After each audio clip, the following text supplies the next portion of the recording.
Welcome. I am Ralph Michaels.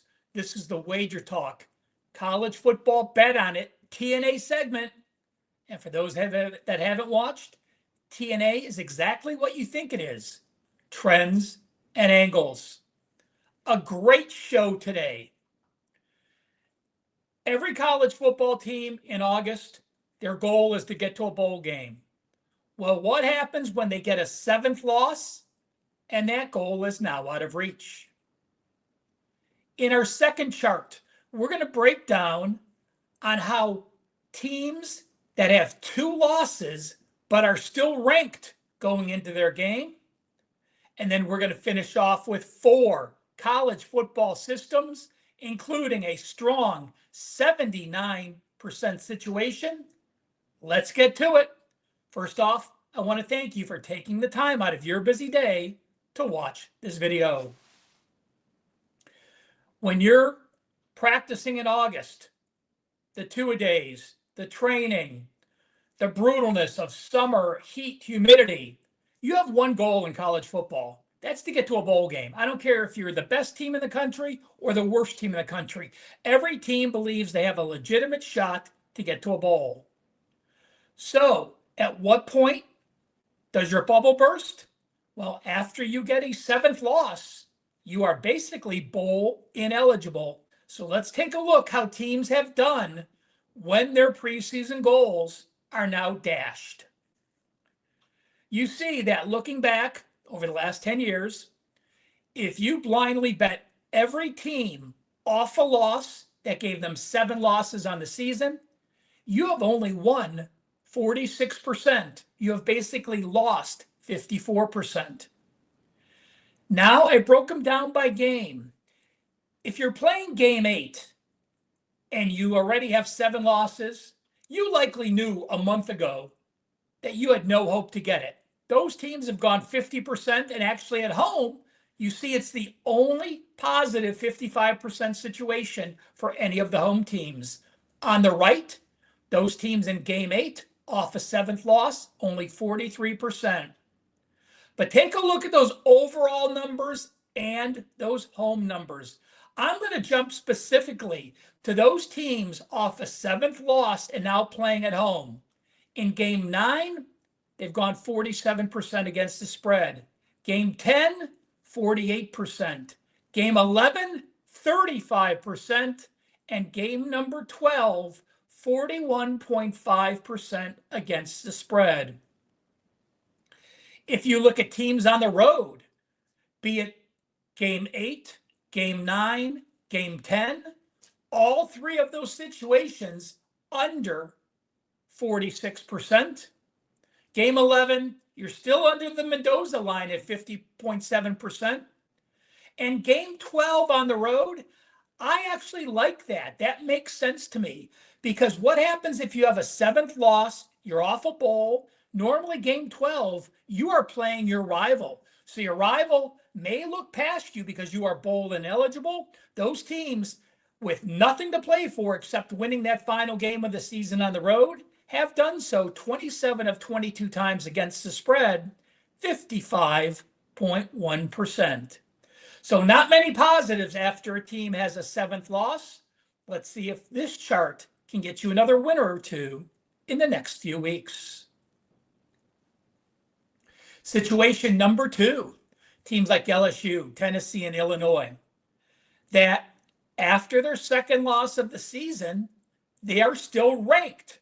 Now they have extreme pressure. These teams had 1 loss going into the previous game. They lost their game. They're now fighting for their lives. They know if they have 3 losses, they're going to be out of the playoff contention. Well, if from game 7 on, your team is off a loss, they now have 2 losses on the season, and they are still ranked 27 and 45 against the spread, 37.5%. That is a 62.5% fade situation. If those teams are now playing game 7, game 8, game 9, or game 10, look at those ATS win percentages: 31%, 40%, 33%, and 39%. Just like our previous chart, when we get to game 12, you are likely playing your rival. You may have had 2 losses, but beating your rival can finish your season on a positive note. So down the stretch, we do have those teams in game 11 and game 12 at 50% and at 62%. But look on the bottom with the light orange shading. Home teams have been bad. This is from game 7 on, 43.2%. But look at those road teams. Only 6 ATS wins and 17 ATS losses. That is 26.1%. What 2 teams this week are off a loss, have 2 losses in the season, and are still ranked playing on the road? Tennessee and Illinois fall into that 26.1% situation. Guys, before I get to these 4 awesome systems, I do want to mention a great special. The Weekend Warrior has been amazing. That gets you Saturday college football and Sunday NFL for $49. But how if I do even better? I don't do many NHL plays. I'm 1-0 this year. I don't do many NBA plays the beginning of the season, and I have limited college basketball at the beginning of the season, but still, you can get 30 days of college football, the NFL, the NHL, the NBA, and college hoops for just $199. That is under $7 a day. Head to WagerTalk.com. The shortcut to my homepage is wt.buzz/RM. Sign up for the 30-day package for $299. And make sure you write down this coupon code, under 7, UNDER, the number 7, no spaces. You will get 30 days of every play I release for under $7 a day, just $199. Number 2 in college football since the start of 2024. A 10-0 college football run. Also 37-15, 71% my last 52 college football plays. College football plays rated 4% and higher, 18-6, 75%. And I will have a college football play this week. My 5% college football plays, 9-2, 82%. 30-day all access, normally $299. Yours for just $199. The code, under 7, no spaces, UNDER, number 7. System number 1. Teams off 3 straight losses, but they are well rested with 11 or more days of rest. So how have these teams done? You've lost back-to-back-to-back games. Do they respond off the bye? They certainly have. Those teams like Middle Tennessee and Rice have gone 48-22 against the spread, 69%. And that is even a little higher from game number 6 and later, going 42-17, 71%. So system 1, teams off 3 straight up losses, but at least 11 days rest. Middle Tennessee and Rice fall into that category. Situation number 2. Home dogs up to plus 11. They've played at least 5 games this season, and they have won at least 7 straight home games. This only applies to one team this week. That is Memphis. Memphis is a home dog. Memphis has played 5 games. Memphis has won at least 7 straight home games. Those teams, like the Tigers, since 2015, have gone 48-21, 70% against the spread.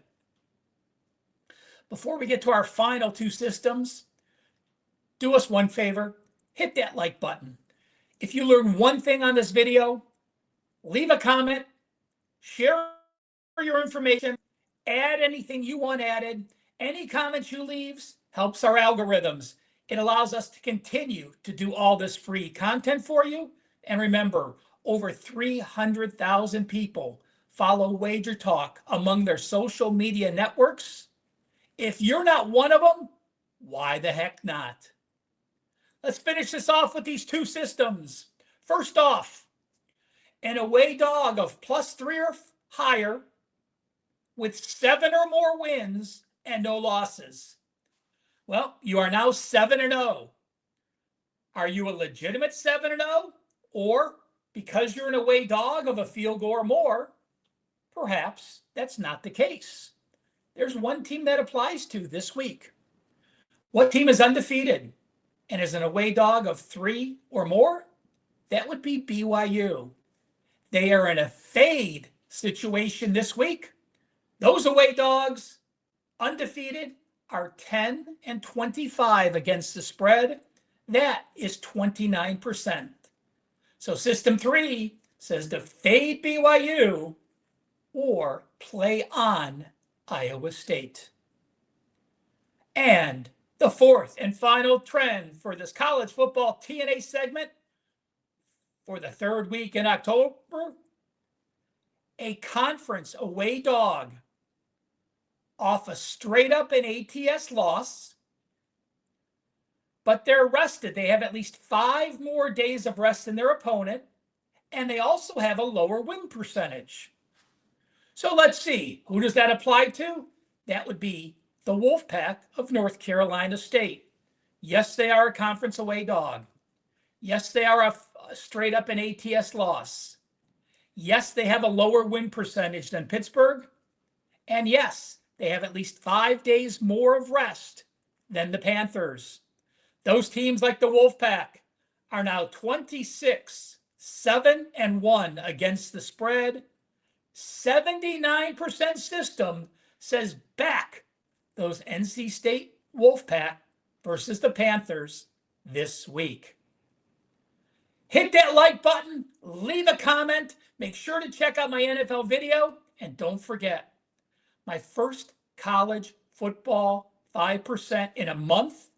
They are 9-2, and I am a perfect 10-0 run on all of my college football plays the last 3 weeks. Thank you again. Make sure you follow me on Twitter at CalSportsLV. Follow WagerTalk on their social media, and I'll be back with another video and some more TNA.